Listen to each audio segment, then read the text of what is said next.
안녕하십니까. 콘스탄트 김의 티스와 함께 돈 버는 아카데미. 이번 시간에는 돈 버는 상속, 사전에 많은 증여를 받았던 형과 상속 재산을 나누는 방법은 어떨까요? 어떻게 하면 될까요? 여기에 대해서 알아보도록 하겠습니다. 자, 장남의 특혜를 받는 경우가 많이 있겠죠. 형은 아버지 생전에 많은 돈을 받았답니다. 사업 자금도 받았고요. 부동산도 받았고요. 그 다음에 현금도 받았습니다. 자, 그렇다면요. 상속 재산은 어떻게 분배할까요? 이렇게 많이 사전에 증여받은 형하고 나만 상속인으로 남아 있습니다. 이런 경우에 아버지가 돌아가셨다. 그랬을 때 상속 재산은 어떻게 분배할까요? 그런데 상속인으로는 장남과 차남이 있습니다. 장남과 차남이 있기 때문에 상속 재산에 대해서 각각 50%씩 권한을 행사할 수가 있겠죠? 중요한 것은 장남이 20년 전에 특별 수익을 받은 게 있어요. 그것을 그 상속 개시 시점으로 판단해 보니까 100억 원이 됐습니다. 그 다음에 아버지가 돌아가시면서 남겨놓은 상속 재산 100억 원이 있습니다. 이런 경우 토탈 200억 원이라고 상속 재산을 판단하고 장남이 일단 특별 수익 100억 원을 가져갔으니까 50%가 되겠죠. 그러다 보니까 아버지의 상속 재산 100억 원은요. 장남은 받을 수가 없고 모두 다 차남이 받게 됩니다. 일반적으로 상속재산의 분배 순서는 이렇습니다. 첫 번째는요, 유언이 있다면 유언대로 하면 되겠습니다. 그런데 유언이 없이 돌아가시는 경우도 있겠죠. 그러면 남아있는 상속인들이 전부 다 협의 분할을 해서 100% 협의 분할을 해야 됩니다. 그렇게 해서 그 재산을 분할할 수도 있습니다. 그러나 마음에 안 드는 경우도 있다 보니까 100% 협의 분할이 안 되는 경우도 있죠. 그런 경우에는 법정 분할에 의해서 법정 상속 지분에 맞춰서 상속 재산을 분할하면 되겠습니다. 물론 이럴 경우에 특별 수익이 있는 경우에는 반영하겠죠. 그런데 아버지가 돌아가시면서 유언은 남기지 않았습니다. 따라서 장남과 차남이 협의 분할을 할 수가 있는데요. 이때 협의 분할을 모두가 다 100% 동의한다면 당연히 그대로 협의 분할에 맞춰서 상속 재산을 가져갈 수가 있습니다. 따라서 장남이 자기가 가져간 돈 100억 원에 대해서 인정하고 아버지가 남겨놓은 100억 원에 대해서 차남이 가지면 되겠다 하고 동의를 한다면 차남이 전부 받을 수 있겠죠. 하지만 그 돈에 대한 욕심이 생길 수도 있겠죠. 그러다 보니까 장남이 인정하지 않고 협의 분할이 되지 않는다. 이런 경우에는 소송을 통해서 자기 재산권을 지킬 수가 있을 것 같습니다. 자, 자기 재산권을 지키기 위해서는요, 장남이 사전에 특별 수익을 받았다는 그러한 증빙이 필요하거든요. 따라서 증여 내역의 파악이 우선돼야 될 것 같습니다. 그래서 현금 및 금융이 이체된 내역, 형한테 들어간 내역이 되겠죠. 그 다음에 부동산을 지급한 내역, 증여한 내역이 되겠죠. 그 다음에 주식 등 여러 가지 금융 상품들을 증여한 내역 등을 판단해 봐야 될 것 같습니다. 그리고 거기에 대한 증빙이 선행돼야 될 것 같습니다. 자, 특별 수익을 확인하기 위해서는요, 돌아가신 아버지 재산이 과거로부터 현재까지 장남한테 어떻게 흘러갔는지 확인할 필요가 있습니다. 그리고 물론 먼저 아버지 재산부터 확인할 필요가 있겠죠. 그래서 돌아가시게 된다면 안심상속 원스톱 서비스를 통해서 아버지 재산을 파악할 수가 있습니다. 여기에서 제공되는 서비스 내용은 이렇습니다. 첫 번째는 금융거래 내역이 되겠습니다. 돌아가신 아버지 명의의 모든 금융 채권과 채무 내역을 확인할 수 있고요. 연금 가입 사실도 확인할 수 있겠죠. 국민연금, 공무원연금, 사학연금, 군인연금, 건설근로자 퇴직연금 등도 확인할 수가 있습니다. 국세 및 지방세에 대해서 체납 사실이라든가 환급금 내역들도 확인할 수가 있겠고요. 부동산 중에서 토지, 개인별 토지 보유 현황도 확인할 수 있겠고요. 건축물도 확인할 수가 있습니다. 그 다음에 자동차 소유 내역도 확인할 수가 있습니다. 자, 그런데 이것은 어디서 신청하면 좋을까요? 인터넷에서 처리가 가능합니다. 정부24 www.gov.kr로 들어가실 수가 있고요. 이때는 어떻습니까? 공동인증서 같은 것을 확인할 수가 있습니다. 그 다음에 자치센터이시죠? 바로 동사무소에 신청할 수가 있습니다. 그 다음에 이제 금융거래 내역을 금융기관별로 확인할 수가 있으니까 금융거래 내역 10년 이상치도 조회해서 커다란 돈이 어디로 흘러갔는지 어디로 이체됐는지 확인할 수가 있겠죠. 자, 그렇게 해서 특별 수익이 언제 얼마큼이 들어갔는지를 파악을 먼저 합니다. 그랬을 때 특별 수익의 재산 평가를 해야 되는데 그 재산 평가 방법은요.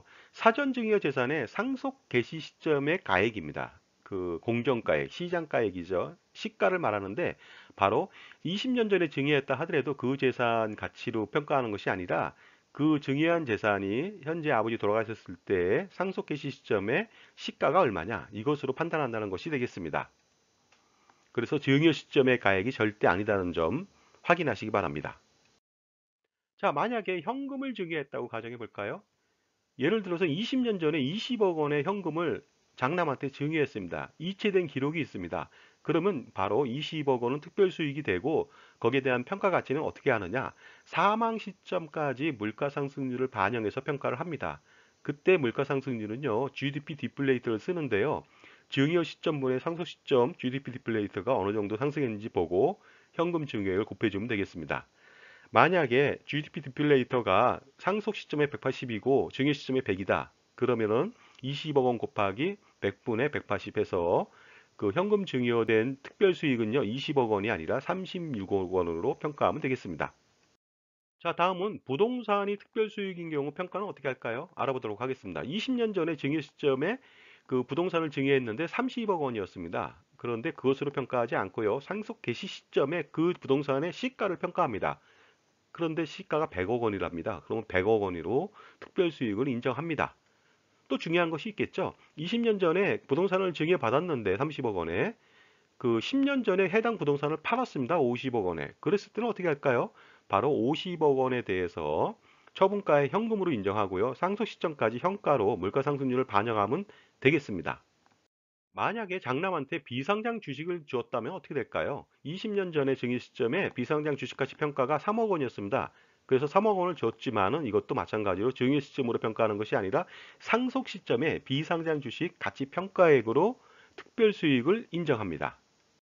자, 그렇게 해서 특별 수익이 있는 경우에 법정 상속인들의 상속 지분은 어떻게 되는지 판단해 보도록 하겠습니다. 자, 상속 재산이 있는데요. 특별 수익한 평가액도 있겠죠. 두 개를 다 합칩니다. 그리고서 상속인별로 법정 상속 지분을 곱해주면 되겠습니다. 그리고서요, 각각 상속인별로 혹시라도 특별 수익을 받은 재산이 있다. 그것을 빼줍니다. 그러면 상속인별로 상속 재산이 어느 정도 가야 되는지를 알 수가 있겠죠. 예를 들어서요. 아버지가 돌아가시면서 상속재산은 100억 원만 남겼습니다. 그러나 특별수익을 장남한테 100억 원을 줬다고 합니다. 그러면 토탈 200억이 되겠죠. 여기에 대해서 상속인은 두 명이니까 각각 50%잖아요.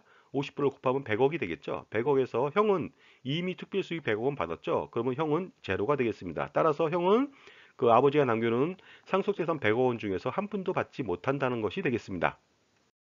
자, 그런데 이런 경우도 있겠죠. 아버지가 돌아가실 때 상속재산은 50억 원입니다. 근데 장남한테 특별수익은 100억 원, 토탈 150억 원이 되는데 여기에 대해서 형은 50% 75억 원이 자기의 상속 지분이 됩니다. 그러나 이미 100억 원을 가져갔잖아요.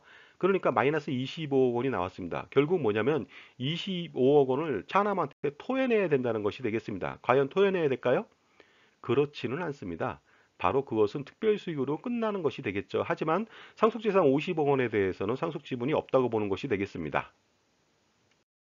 결국 장남은 25억 원에 대해서 스스로 반납하여 차남한테 주지 않는 한 강제화시킬 수는 없습니다. 하지만은 그 예를 들어서 장남이 대부분의 특별수익을 다 가져갔고 돌아가신 아버지가 뭐 상속재산을 거의 남기지 않았습니다. 이럴 경우에 차남한테 유류분을 침해한 사실이 확인된다면 당연히 예전에 받았던 특별수익에 대해서 유류분 청구를 해서 다시 돌려받을 수는 있을 것 같습니다. 상속이 발생하면은요, 그 상속 분쟁이 가끔씩 일어납니다. 특히 특별 수익하고 유류분 청구와 관련된 소송들이 많이 일어나는데 제 생각은 이렇습니다. 상속재산 분할 소송은요, 최후 수단이 되어야 됩니다. 왜냐하면요, 가족 간에 시간이 굉장히 많이 소송으로 잡아먹게 되고요, 비용도 과다 발생하고요, 가족 간에 없던 감정 싸움도 비화됩니다. 그리고 더 중요한 것은 가족끼리 철천지 원수로 보내다 보니까 어떻습니까? 돌아가신 아버지, 비상속인을 욕되게 하는 행위일 수도 있기 때문에 그렇습니다. 그래서 이러한 소송이 사후에 발생하지 않도록 사전에 어떤 조치를 취해야 하냐면요. 소송 상황이 발생하지 않도록 확실한 증거, 특별 수익에 대한 증거, 재산에 대한 증거, 이런 것을 준비한다면 일반적으로 이성이 있는 상속인들이라면 협의 분할을 하지 않을까요? 그리고 특별 수익을 가졌다. 이런 사람들에 대한 그 특별 수익 재산에 대한 그동안의 관리도 좀 배려를 해주신다면은 소송까지는 가지 않을 것 같습니다. 자, 지금까지 특별 수익이 있는 경우 재산을 어떻게 나누는지에 대해서 알아봤습니다. 감사합니다.